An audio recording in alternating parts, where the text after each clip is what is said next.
அர்த்தம் என்ன என்பதை சொன்னார். அதாவது அந்த இருள் நீங்கி ஆணவம் அருள் கூடும்படி கொடிகட்டினேனே.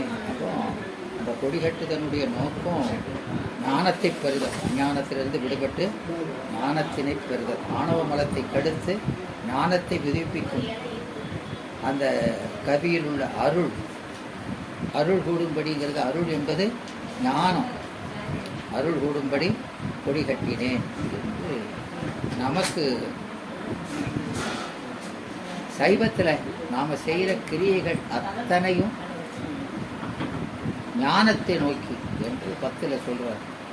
கிரியை ஜனம் அருவம் அவையாவும் ஞானம் கிடைக்கும். அப்போ எல்லா கிரியையும், அது திருக்கோயிலாலும் சரி இல்லை ஆன்மார்த்த பரார்த்த பூசைகள் எல்லாமே நோக்கம் ஒன்று தான், ஞானம் பெறும். வீடு பெறுதல் இல்லை, ஞானம் பெறுதல். விளங்குதா? முதல்ல ஞானம், ஞானம் வந்தாச்சுன்னா அதுக்கப்புறம் ஆனந்தம் வந்துடும். விளங்குதா?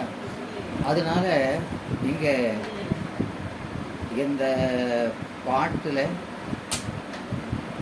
ஒளிக்கும் இருளுக்கும் ஒன்றே இடம் அப்படின்னு சொல்கிறப்போ, ஒளிமயமான விலங்கு சிவத்துக்கும் இருள்மயமாக இருக்கக்கூடிய ஆணவ மலத்துக்கும் ரெண்டுமே எதுக்குள்ளே இருக்குது? ஆன்ம அறிவில். ரெண்டுமே எங்கே இருக்குது? ஆன்ம அறிவு. ஆன்ம அறிவுங்கிறது இந்த ஆகாயத்துக்குள்ளே இருக்கிற, ஆகாயத்து வியாபகத்துக்குள்ளே தான் இருள் இருக்குது, சூரியனும் இருக்குது. அதுபோல் இந்த ஆன்ம அறிவுக்குள்ளே தான் ரெண்டுமே இருக்குது. அப்போது இந்த ஆன்ம அறிவுக்கு உள்ளே இருக்குது அப்படின்னா அது வியாபியமாக இருக்குதா? வியாபியமாக இருக்குதா? எப்படி இருக்குது?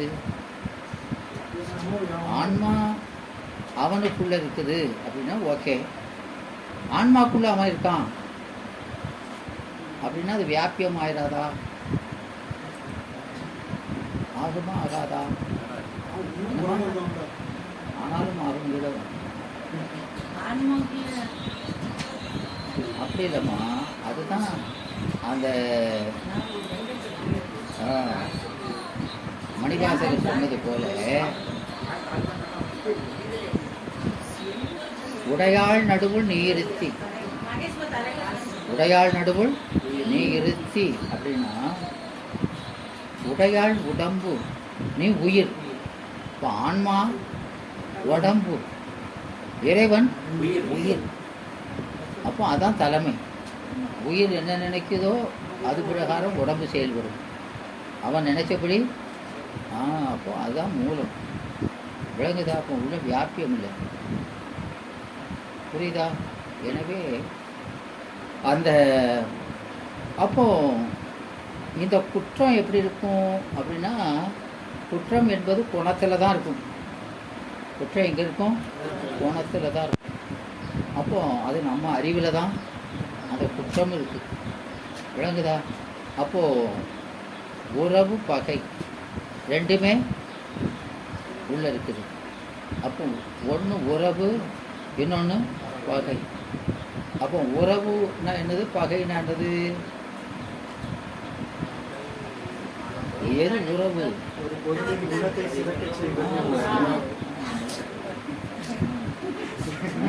அப்போ உறவு அப்படின்னா ஒரு பொருளினுடைய குணத்தை சிறக்க செய்கிற பொருள் தான் உறவு, இல்லையா? அந்த குணத்தை பாதிக்கிறது தான் பகை. விளங்குதா? அப்போ அந்த வகையில் நம்ம அறிவை கெடுப்பது எதுன்னா இந்த ஆணவம், அது தடை செய்யுது. இப்போ நம்ம அறிவை துலக்கும், தெளிக்கும் அறிவு. என்ன சொல்கிறாரு? தெளிக்கும் அறிவுங்கிறதுனால அதுதான் நமக்கு உறவு அப்படின்னு அங்கே சொல்கிறாரு.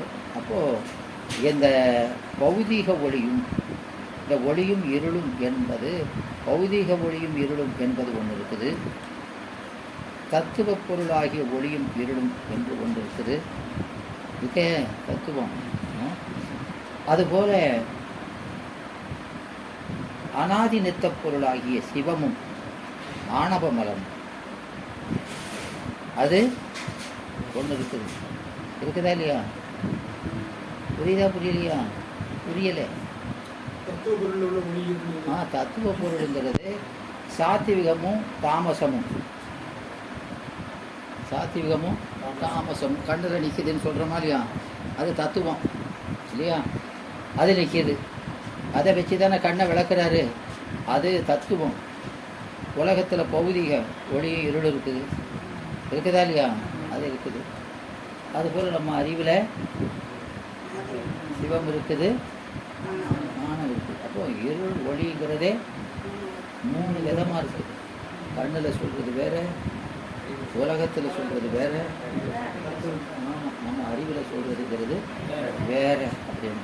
எனவே இவற்றில் இந்த 3 சொல்லியிருக்கிறாரு அப்படின்னா கூட இதில் முதல் வகைக்கு இடம் ஆகாயம் இல்லையா. அது நமக்கு சிவப்பிரகாசத்தில் கூட அதை தானே சொல்கிறாரு, தேசம் கோமியா சொல்கிறாரு. அண்டம் முழுதும் இல்லையா, அண்டம் முதலாம் அனைத்தும் உட்கொண்டு அப்படி வருதா இல்லையா. அப்போ அண்டம் அனைத்தும் மேவியக்குள்ள அனைத்தும் அண்டத்துக்குள்ளே இருக்குது அப்படின்னு சொல்லி அந்த 96வது பாட்டு சொல்கிறாரா இல்லையா. அங்கே சொல்லி அந்த அண்டம்ங்கிறது இந்த ஆகாயத்துக்குள்ளே என்ன இருக்குது, எல்லாத்துக்குள்ளேயும் ஆகாயம் இருக்கா இல்லையா. அது போல அப்படின்னு எங்கும் யானர் குறைவிலான இருவராக கண்ட ஒரு பொருளை அந்த கரத்தினால் காணி தானே அண்டர்நாயனார் மேனி ஆகுதல் ஐயமின்றே அப்படின்னு சொல்கிற பாட்டு சிவபிரகாசத்தில் பார்த்தோமா இல்லையா. எனவே இந்த ஆகாயம் என்ற வெளி, அது வெளி என்றும் வான் என்றும் நம்ம சொல்கிறோம். 2வது இடத்துக்கு அந்த தாமச சாத்விகத்துக்கு இடமாக இருப்பது கண்ணு. கண்ணில் ஒளின்னு சொல்லக்கூடிய சாத்விகமும் இருள்னு கொண்ட தாமசமும் இருக்குது. 2க்கும் கண் இடம் கொடுத்துருக்குது இல்லையாம்மா. ஆகாயம் அங்கே, இங்கே கண்ணு. அப்புறம் இந்த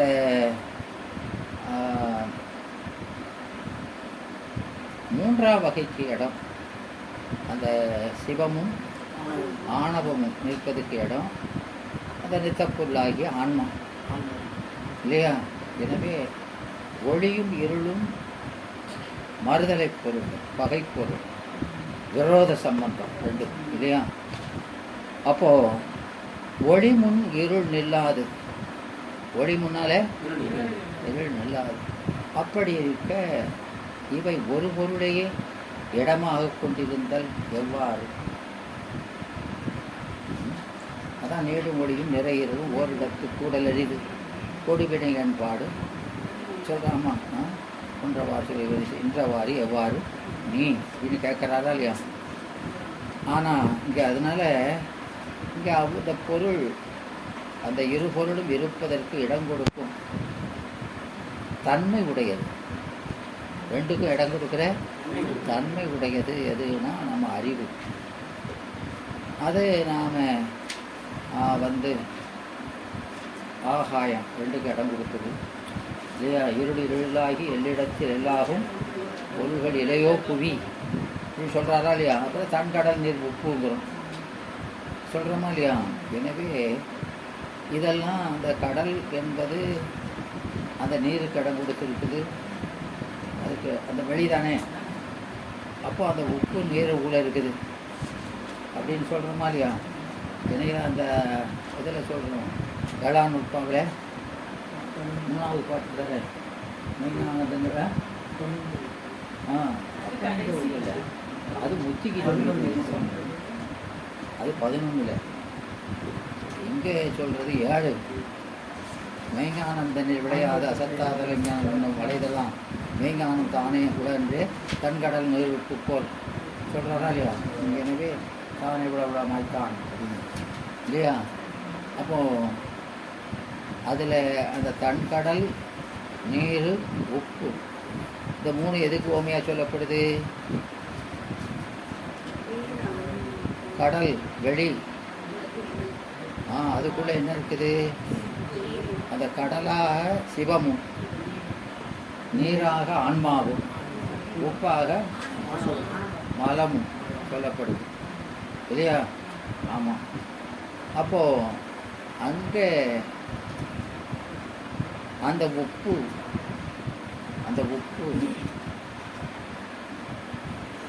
தண்ணி எல்லாமே எதுக்குள்ள இருக்குது? கடல் வெளிக்குள்ள இருக்குது. அதனாலும் அந்த ஸ்தூலமான உப்பு நீரை பற்றுகிறதே அன்றி கடலை பற்றுவது இல்லை. அதுபோல இந்த ஆணவம் ஆன்மாவை பற்றுவதை தவிர சிவத்தை பற்றுவது இல்லை அப்படின்னு சொல்கிறாரு. அதனால் அந்த பாட்டில் மெய்ஞானம் தானே உள அன்றே தன்கடல் நீர் போல தானே உளவாய்த்தான் என்று அதில் சொல்கிறாரு. எனவே அந்த சுத்த மெய்ஞான சோதிபால் அசத்து அஞ்ஞானம் ஒத்துரான். சுத்த மெய்ஞான சோதிபால் அசத்து அஞ்ஞானம் ஒத்துரான். அப்போ குற்றங்கள் எல்லாம் இவன் பாலே உலக. அப்போ அந்த சுத்த மெய்ஞானமாக இருக்கக்கூடிய வியாபகத்துக்குள்ளே எல்லாம் இருந்தாலும் அது அவங்ககிட்ட எனவே அவை அவனுக்கு ஒத்தும் இருக்காது, ஓங்கியும் இருக்காது. எனவே எல்லாம் ஒடுங்கி தான் கிடக்கும். அதனால் அவன்கிட்ட காரியம் படாது. அப்போ எல்லாமே யார்கிட்ட இருக்கு? 3 குற்றமுமே ஆன்மாட்ட தான். குற்றங்கள் எல்லாம் இவன் பாலை அவன்கிட்ட இருக்குது. அவன்கிட்ட குணங்கள் எல்லாம் இருக்குது, இவன்கிட்ட குற்றங்கள் எல்லாம் இருக்குது. அதனால் அந்த கடல், அங்கே சிவம், நீர், ஆன்மா, உப்பு, ஆணவ மலம் என ஓமேயமாக இப்படி சொல்லியிருக்கிறார். எனவே அந்த குளவளா கோடின்றி நீர் நிறைந்தற்று என்று திருக்குறளில் சுற்றம் தடால் அப்படின்னு ஒரு அதிகாரம் இருக்கா இல்லையா? ஆமாம், அதில் சொல்லியிருக்கிறார். அளவளாவில்லாதான் வாழ்க்கை குளவளா கோடின்றி நீர் நிறைந்தற்று என்பது விளங்குதாமா? எனவே அந்த சுற்றத்தாரோடு மனம் கலந்து பழகுகின்ற தன்மையில்லாதவனுக்கு வாழ்க்கை குளப்பரப்பு கரையில்லாமல் நீர் நிறைந்த ஒன்று. கரையில்லாமல் நீர் நிறைஞ்சா என்ன செய்யும்? அது அந்த அப்பர் சாமி சொல்கிறாரா இல்லையா? பயிர்தனை சுழிய விட்டு பாலுக்கு நீர் இறைச்சி, பாலுக்கு நீர் இறைச்சி. வயல்னானது விளை நிலம், அது வரப்புகளுக்கு உட்பட்டது இல்லையா? ஆமாம், பாலுங்கிறது வரப்பும் கிடையாது, ஒரு தாலியும் கிடையாது. அதில் தண்ணி அரைச்சி ஊற்றினா அப்படியே போய்கிட்டே இருக்கும். அங்கே நிறையவே நிறையாது இல்லையா? அதுபோல் இங்கே அந்த சுற்றத்தாரோடு கலந்து அவர்களுக்கு அந்த தான் பெற்ற செல்வத்தை எல்லாருக்கும் உதவி அப்படி பழகும் தன்மையில்லாதவனுடைய வாழ்க்கை குளப்பரப்பு கரையில்லாமல் நீர் நிறைந்திருக்கும். குளப்பரப்பு கரையில்லாத குளத்தில் நீர் நிறைஞ்சா என்ன செய்யும்? அப்படியே பயன் இல்லாமல் ஒழுகி போதா இல்லையா? அப்படி ஆயிரும் அப்படிங்கிறது சொல்கிறாரு. எனவே அந்த கோடின்றி நீர் நிறைந்தற்று அளவளாவு இல்லாதான் வாழ்க்கை. கோடின்றி அப்படின்னா கோடுன்னு கரை, கோடுனானது கரை, அதை பாதுகாக்க கரை இருக்கணும் இல்லையா? அது அப்படி அங்கே சொல்கிறது போல் அதை இங்கே சொல்கிறாரு. இந்த ஆன்மாக்கள் இந்த கவியில் கூறப்பட்ட அந்த ஒளி என்பது அங்கே சிவம், இருள் என்பது ஆணவ மலம், ஒன்று என்பது ஆன்மா. ஒன்றுங்கிறது ஆன்மா. இதனை உள் உயிருக்கு உயிராய், உள் உயிருக்கு உயிராய் அறிவுக்குள்ள இருக்குது. அதே உடலுக்கு உலகுக்கு உயிராயினாய், உலகுக்கு உயிராயினாய், உயிருக்கு உயிராயினாய் என்றுதான் சொல்கிறோம். அப்படி உயிருக்கு உயிர் போல இருந்து சோதிக்குள் சோதி உள்ள சொல்கிற மாதிரியா அப்போ அப்படி இருந்து கொண்டு அது தெளிக்கும் அறிவாக இருக்குது. அதனால் அறிவு திகழ்ந்து உளதேனும் அதனால விளங்கித்தான் நிற்குது, உள்ளே இருக்குது, விளங்கி இருக்குது. ஆனாலும் இந்த ஆன்மா திரிமலத்தை குளிக்கும் உயிர், திரிமலத்தில் குளிக்கும் உயிர் அப்படிதான் அப்போ. எனவே அந்த கண் என்ற ஞான இந்திரியம் அந்த ஒளிக்கும் இருளுக்கும் இடம் கொடுத்து நிற்கும்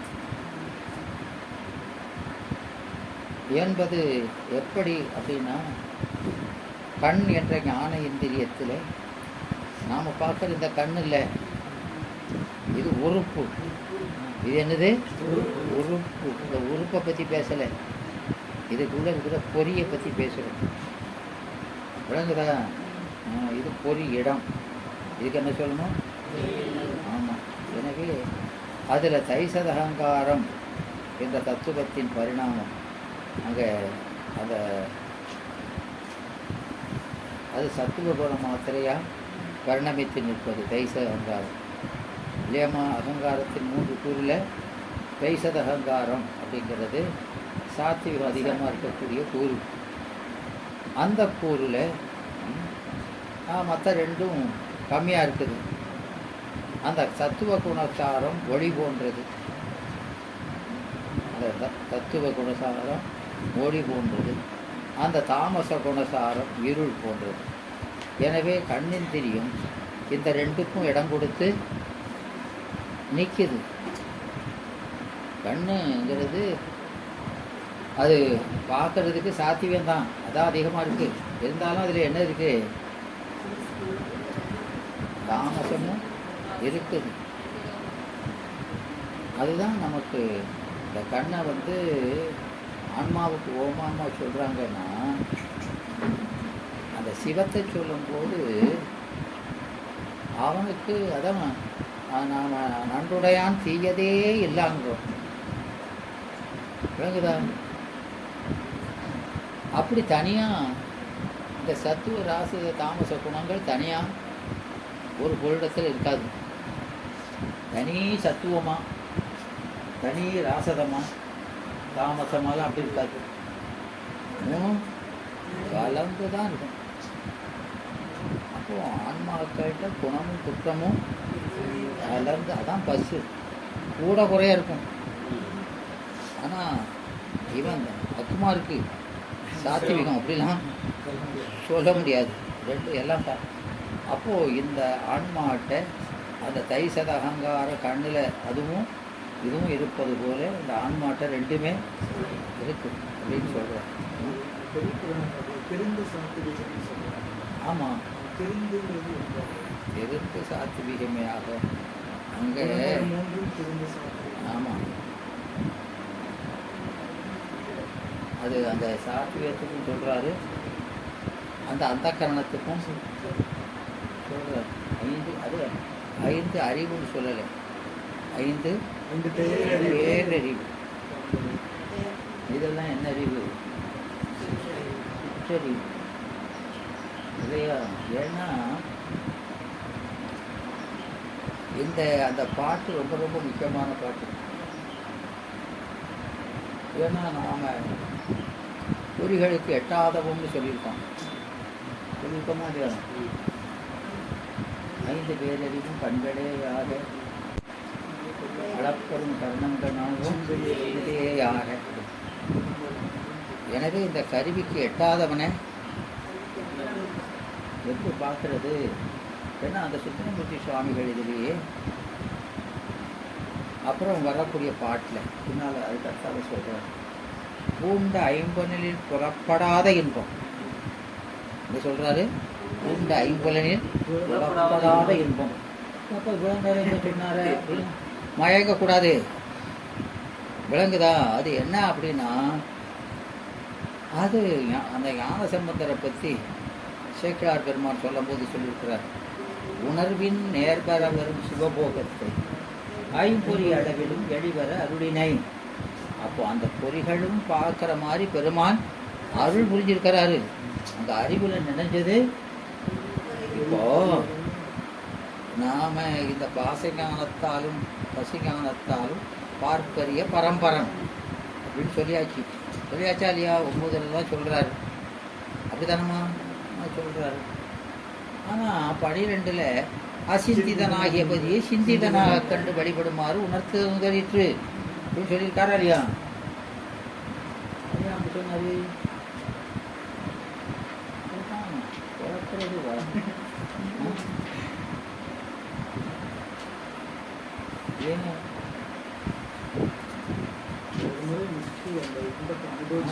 அதாவது இப்போ நமக்கு இப்போ சிவம் அப்படின்னு சொன்னால் நான் சிவத்தை பார்க்கிறேன் அப்படின்னு சொன்னால் நான் இந்த பழத்தை சாப்பிடுவேன் அப்படின்னு சொன்னோம்னா அந்த பழத்தைனா அந்த பழத்தை பற்றிய உணர்வு நம்ம அறிவில் தோன்றுது. தோன்றும் போதே பொருள் உணர்வு அங்கே தோன்றுது. ஏன்னா அதை அனுபவிச்சிருக்கிறதுனால, அதை அனுபவிச்சிருக்க வாசனை தோன்றுது. சிவத்தை என்னைக்கு அனுபவிச்சோம், அதனால அது வாசனையாக கூட தோன்றாது. அதனால அதெல்லாம் அனுபவ ஞானம் அல்ல. அது என்ன, ஒரு சொல் மாத்திரமே. இந்த அனுபவ ஞானம் அல்ல. அனுபவ ஞானத்துக்கு எது விடயமாகிறதோ அதுதான் பிரமேயம். விளங்குதா? இது அனுபவமா வரலை, புரியுதா? அதனால தான் இந்த 6ஆம் நூற்பாவில் இறைவனை நாம அறிய முடியாது. விளங்குதா? சிவஞானம் உண்டனால்தான் அந்த வாக்கு மன அதீதம் ஆகிறார். எனவே வாக்கு மன அதீதம். ஏன்னா பசு கூட பொது வகையாக அறியும். ஆனால் பொது வகையாக கூட அறியாதது எது? சிவத்தை. இப்போ நாம் இதை சாப்பிட்டேன் அப்படின்னா சாப்பிட்டதுங்கிறது என்னது? பாசம். நான் அப்படிங்கிறது பசு இல்லையா? அப்போ நான் பசுங்கிறது நாம் இந்த சடமானது இல்லைங்கிற ஒரு தெரியுது. நமக்கு ரொம்ப தெளிவாக தெரியட்டாலும் பொதுவாக நாம் வேறன்னு உணர்வு. அப்படி பொது வகையால் கூட சிவத்தை நம்மால் உணர முடியாது. அதனால தான் அங்கே அந்த அந்த அதீதம் சொல்கிற வாக்கு மன அதீதம் பொதுவாயால் கூட அவன் அறிய முடியாது. ஏன்னா மற்றதெல்லாம் இப்படி குறையா படித்து இடித்து பார்த்ததெல்லாம் இதெல்லாம் என்னது? ஸ்மிருதி ஞானம். இதெல்லாம் என்னது? ஸ்மிருதி ஞானத்துக்கு புலப்படுவன எல்லாம் உணர்வு ஆகா. முனிவர் சொல்லியிருக்காரா இல்லையா? சொல்லியிருக்கிறார். என்ன செய்ய, ஆட்சி வேண்டியதான். ஆமாம். அப்போ அறிஞ்சதெல்லாம் அறிவினால் அறியப்பட்ட சுற்றுன்னு முதல்ல சொல்லியிருக்குதா இல்லையா? அது முதல்ல பொதுமையில் சொல்கிறது. அறிவினால் அறியப்பட்ட சுற்று அசத்துங்கிறது. 2வது சொல்கிறாரு, எல்லாம் அசத்து கிடையாது, எல்லாமே அனுபவ ஞானத்துக்கு. இந்த அறிவினால் அறிங்கிறது அனுபவித்தலை குறித்தது. இந்த அறிதல்ங்கிறது என்னது? அனுபவித்தலின் மேற்று. அனுபவ ஞானத்துக்கு எது விடயமாகிறதோ அது மட்டும்தான் அங்கே அசத்துங்கிறோம். மற்ற ஞானத்துக்கு புலப்படுவதெல்லாம் அசத்தாகாது.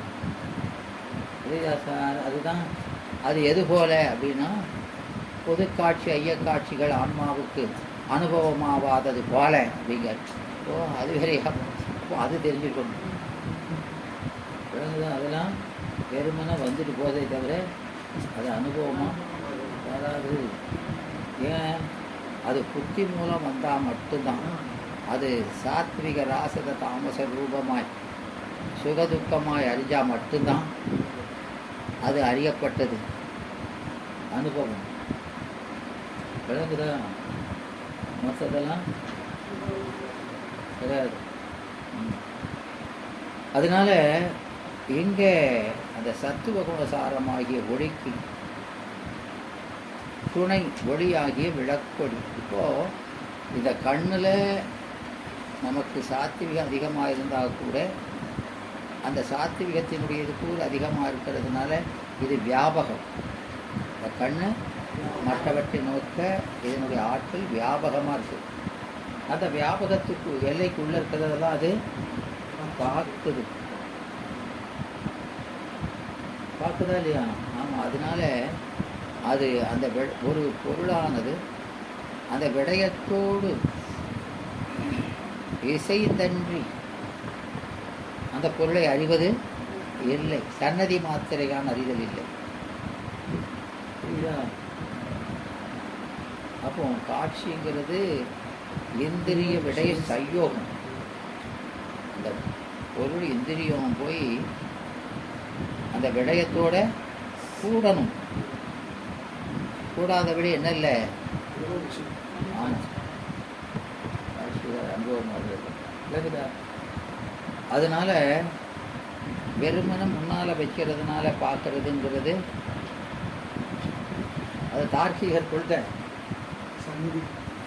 ஒரு பொருள் இப்போ கண்ணு பார்க்குதுன்னா அந்த கண்ணுக்கு முன்னால் எந்த சந்நிதி, இந்த கண்ணின் சந்நிதியில் இருக்கிறது தான் அது பார்க்குது. போய் சந்நிதியில் இருக்குன்னு போனால் செவத்துக்கு அந்த பக்கம் உள்ளதெல்லாம் தெரியணுமே அப்படிங்க.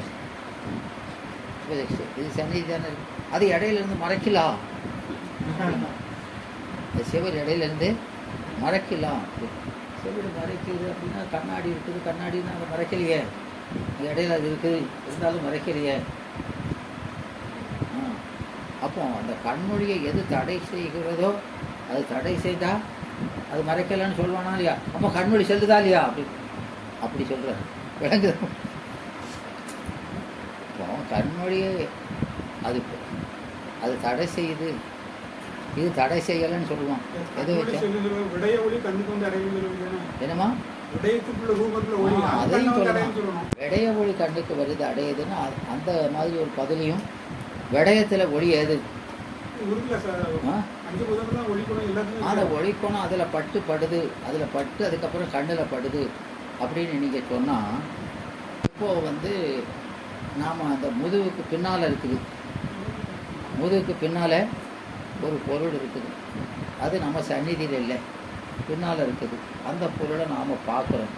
எப்படி பார்க்குறோம் அப்படின்னா, எப்படி பார்க்குறோன்னு சொல்கிறாரு அப்படின்னா, இந்த கண்ணொளி அந்த கண்ணாடியில் பட்டு பிரதிபலித்து அந்த பொருளில் படுறதுனால அது பார்க்குது. அப்படி சொன்னால் அந்த பொருள் ஒளி பட்டு பார்க்குதுன்னு சொன்னால் உங்களுக்கு அந்த தூரம் தெரியப்படாது, அந்த தூரம் தெரியப்படாது. அப்போ இப்போது இல்லை, நீங்கள் இப்போ கேமராவில் எடுக்கன்னு வைங்க, கேமராவில் எடுத்தால் அந்த பொருள் அந்த கண்ணை விழித்திரையில் விழுதா இல்லையா? விழித்திரையில் விழுததை அது அறியுதுன்னா ஒரு பொருள் முன்னால் இருக்குது பின்னால் இருக்குங்கிறதெல்லாம் தெரியாது. எல்லாம் அந்த பொருள் நமக்கு விழித்திரையில் விழுதத்தான் அறியுது, இந்த பிம்பம் விழுதத்தானே அறியுது. அப்படி பிம்பம் கண்ணில் விழுதத்தான் அறியுதுன்னு சொன்னால் அந்த டிஸ்டன்ஸை 3 டைமென்ஷன்லாம் தெரியக்கூடாது முன்னால். அதுதான் அந்த அனுமானம் என்ன சொல்கிறாருன்னா, அந்த கண்ணு ஒளி அதில் போய் வர்றதுனால பொருளை பற்றுவதற்கு எவ்வளவு நேரம் ஆகுதுங்கிறத வச்சு அந்த தூரத்தை அதை அளக்குது அப்படின்னு அதுக்கு விட சொல்கிறார். அப்போ அந்த கண்ணிலிருந்து ஒளி சென்று அதை பற்றினால் என்று அதை அறிய முடியாது அப்படிங்கிறார். அப்போ அது மேலே அதெல்லாம் அந்த இதில் அதை பேசும்போது சொல்லியிருக்கோம். அதில் பார்த்தீங்கன்னா அப்போது ஒரு மரம் இருக்குது, மரத்து உச்சியில் எல்லாம் இருக்குது, அதை பார்க்குறான். அதுக்கு மேலே சந்திரன் எவ்வளவோ தூரத்தில் இருக்குது, ரெண்டையும் ஒன்று போல் பார்க்குறானே. அப்போ போய் பட்டுறதுன்னா முதல்ல இது தெரிஞ்சு கொஞ்ச நேரம் கழித்து அது தெரியணுமே அப்படிங்கிறான். அப்போ ஒளியின் வேகம் ஒளி வேகத்தை விட அதிகம், வேகம் அதிகம்.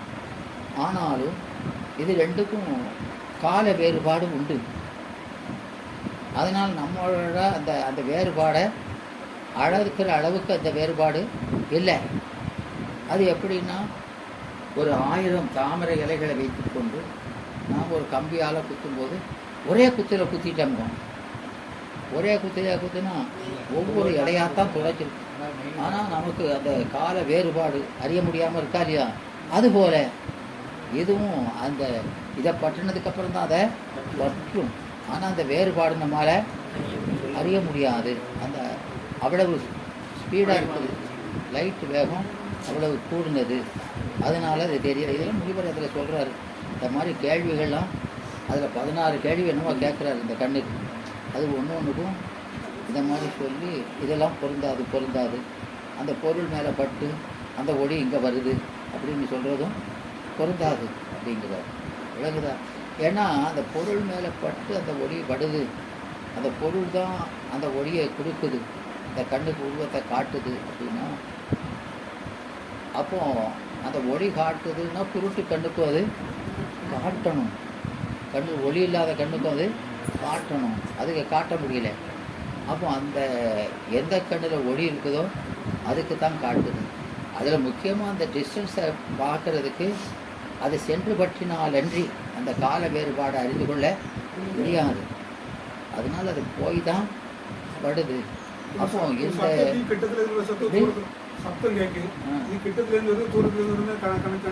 அதெல்லாம் இந்த சத்தத்தெல்லாம் அவன் சொல்கிறான்.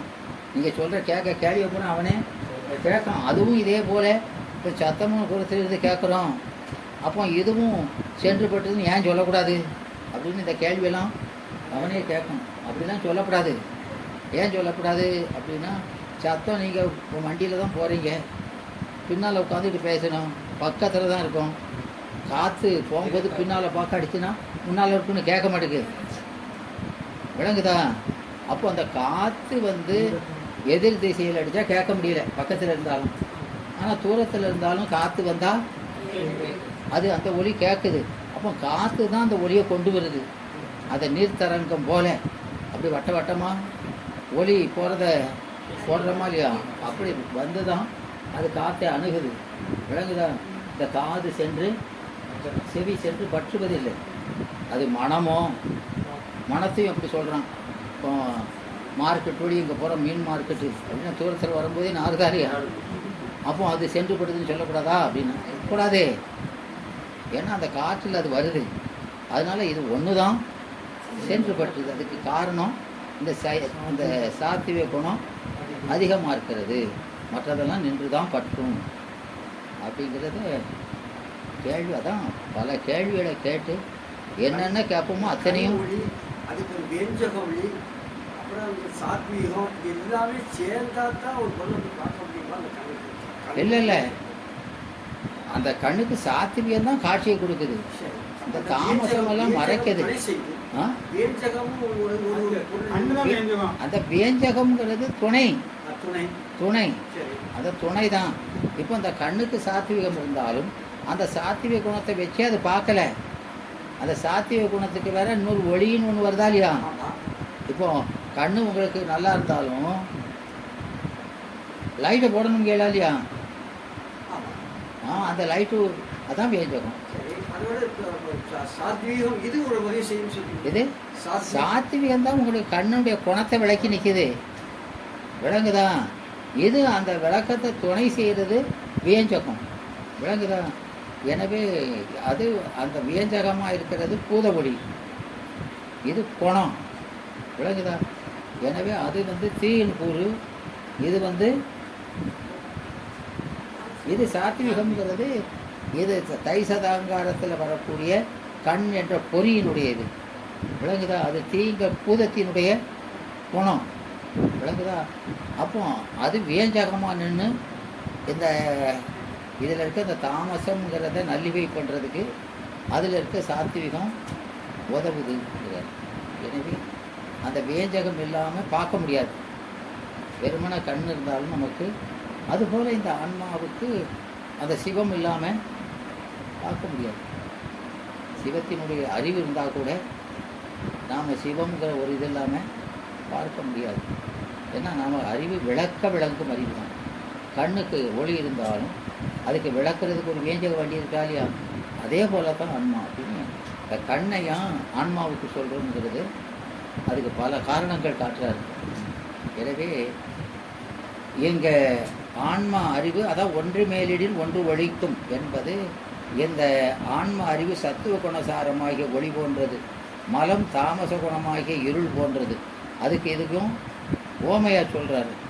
இந்த தாமச குணம் கண்ணில் இருக்கிற மாதிரி ஆன்ம அறிவில் ஆணவம் இருக்குது இல்லையா? அந்த சாத்விக குணம் மாதிரி நம்முடைய அறிவு இருக்குது. இந்த அறிவையும் சாத்விகத்துக்கும் இந்த தாமசத்தை ஆணவத்துக்கும் ஓமையாக சொல்கிறார். எனவே அந்த கலைஞான நூல்கள் கற்பிக்கின்ற ஆசிரியன், அந்த தத்துவ ஞான நூல்கள், உபதேச குரு, திருவருள் எல்லாம் விளக்கொளி முதலியன. ஒரு அந்த விளக்கிற வியஞ்சகமாக இருக்கா இல்லையா? அந்த விளக்கொளி மாதிரி அந்த கண்ணுக்கு விளக்கொளி, அந்த சாத்விக ரூபமாக இருக்க அந்த குணத்தை விளக்கி நிற்கிதா இல்லையா? அதே மாதிரி தான் நமக்கு ஞான நூல்கள், அதை கற்பிக்கிற ஆசிரியன், அந்த தத்துவ ஞான நூல்கள், குரு உபதேசம், திருவருள் எல்லாமே வியஞ்சகமாக இருந்து விளக்குது என்று சொல்கிறார். எனவே இதனால் ஆன்ம அறிவு படிப்படியாக வளர்ச்சி அடைந்து முழுமையாகி மலசக்தியிலிருந்து விடுபடும் பைய பைய. ஏன்னா இந்த ஆன்மா ஞானம் இருக்குது, மலம் இருக்குது. இந்த ஞானம் பயன்படுத்த என்ன ஆகுது? அறிவு தெளிவு பெறுது.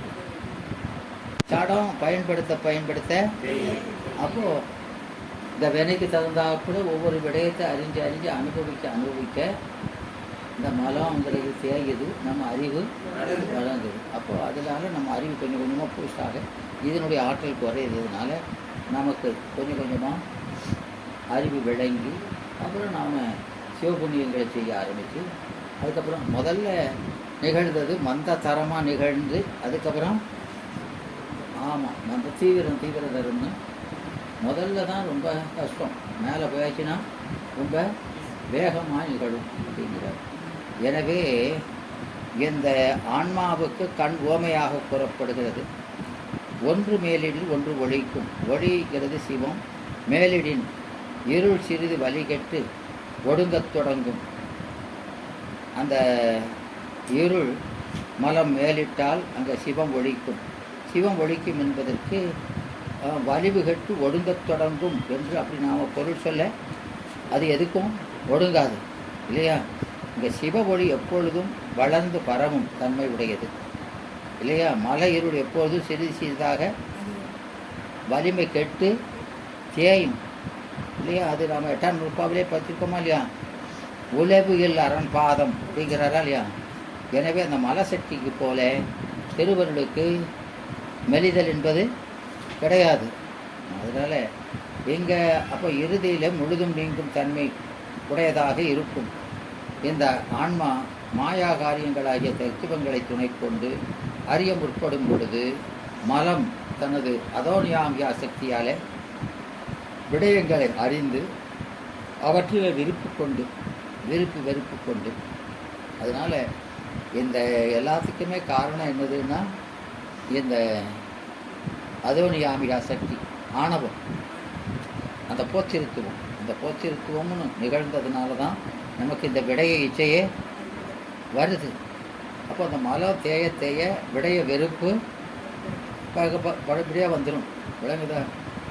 எனவே இந்த மலை இருள் எப்பொழுதும் சிறிதாக வலிமை கெட்டு இறுதியிலே முழுதும் நீங்கும் தன்மை உடையதே ஆகும். எனவே ஆன்மா மாயா காரியங்களை தத்துவங்களை துணை கொண்டு அறிய முற்படும் பொழுது மலம் தனது அதோனியாமியா சக்தியால் விடயங்களை அறிந்து அவற்றிலே வெறுப்பு கொண்டு அதனால் கண்மம் செய்து கண்ம பலனை அனுபவித்தும், அதை அனுபவிக்கணும்னா பிறந்து இறந்து சுழல வேண்டியதான் உழலும். நீங்கள் நம் விடயங்களை அறியும் ஞானமும் முதல்வனையும் தன்னையும் உண்மையாக அறியாமையா நாம் இந்த விடயங்களை அறிகிறோம், அனுபவிக்கிறோம். அப்படி தானே அனுபவிக்கிறோம். ஆனால் இந்த விடயங்களை நாம் எப்படி அனுபவிக்கிறோம், நம்மை பற்றியோ நம்மை செலுத்துகிற இறைவனை பற்றியோ நமக்கு தெரிவதில்லை. அதனால் இது தன்னையும் உண்மையாக அறியாமையால் ஒரு வகையில் அறியாமை என்றே கொள்ளப்படும். அதை அறிஞ்சாலும் நமக்கு அறியாமை எங்கே இருக்குது. இந்த நிலையில் சிவம் தனது திரோதான சக்தியால் ஆன்மாவைக்கு தன்னை புலப்படுத்தாமல் மறைத்து கொண்டு நிற்கும். இந்த மலம் தேய்த வரைக்கும் அதுக்கு என்ன செய்யும்? விடைய நுகர்ச்சியை தான் கொடுக்கும். அப்போது அது வரைக்கும் இந்த திருவருள் வெளிப்பட்டு நிற்காது. திரோதான சக்தி அதுக்கு நகார மகாரம் தானே அது கருவி. எனவே அதுதான் அந்த அனுபவம் தான் இருக்குமே தவிர தன்னை வெளிப்படுத்தாது. எந்த நிலைமையினை அந்த ஒளி ஒடுங்கும் என்பதற்கு கருத்தாக கொள்ள வேண்டும்.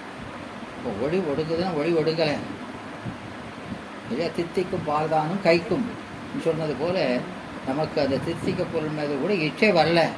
இதில் இச்சை வரைக்கும் அது அப்படி அந்த மேலே இச்சை வராமல் இருக்கிறத தான் நாம் ஒடுங்கும் அப்படின்னு சொல்கிறோம்.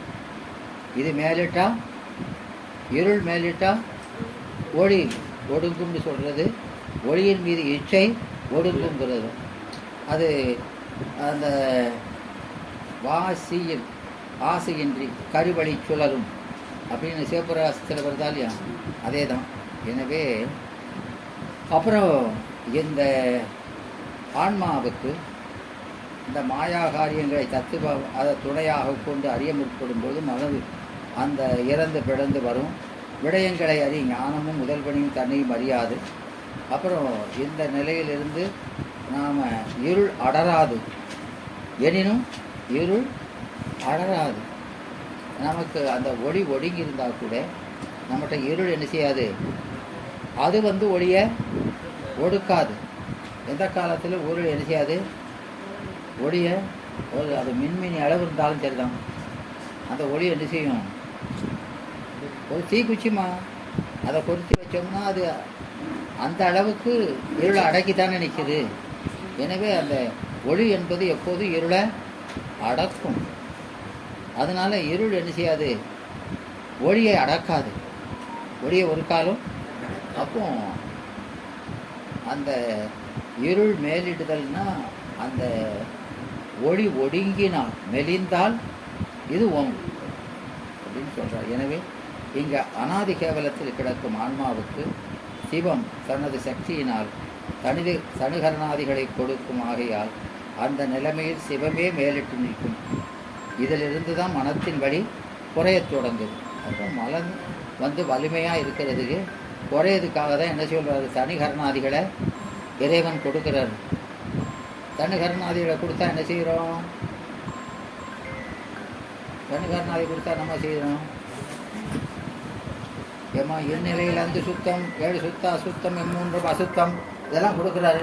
இதெல்லாம் கொடுத்தா நமக்கு அறிவில் ஏற்கனவே இருள் இருக்குது. அதனால என்ன செய்யணும்? எடுத்துங்கள் தான் வருவது. முதல்ல தப்பாக தான் செய்யும். விளக்குதாமா? அப்படி செஞ்சு வடிவடையாக செஞ்சு வர என்ன செய்யும்?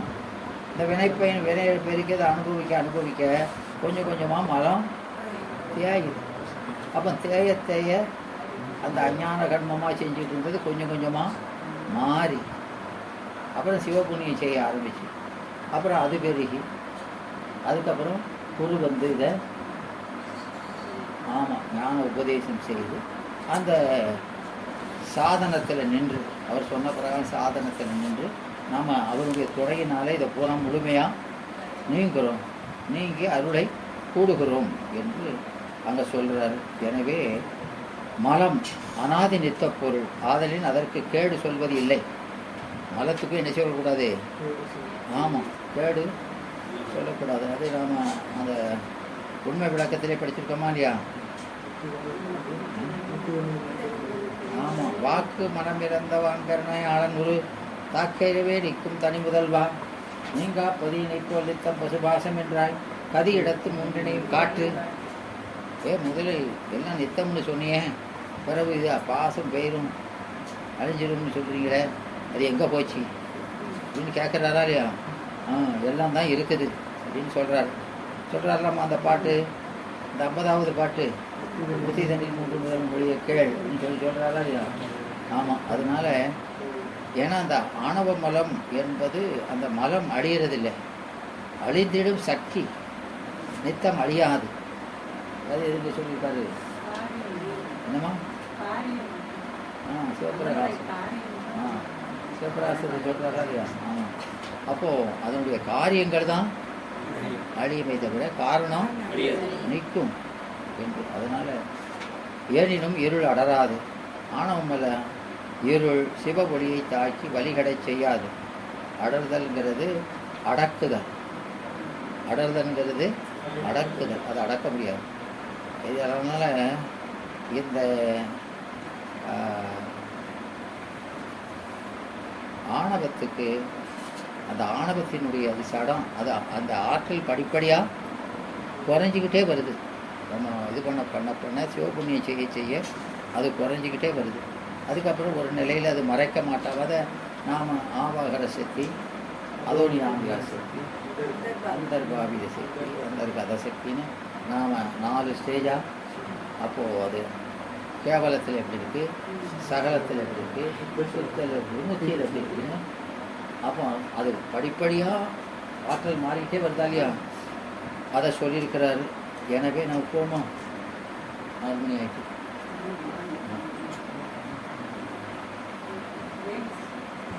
என்னம்மா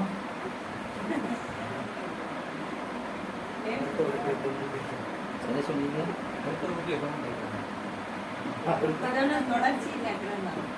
ஆமாம், 1 நாள் காப்போம். இது வேலை முடியணும். இது முடியலைன்னா அது முடிச்சுட்டு வந்து பார்த்தா கூட பேசாமல் பார்த்துட்டு இருக்கலாம். இது முடியலைன்னா அது பெண்டிங் கார்டு வந்துடக்கூடாது. இது யாரும்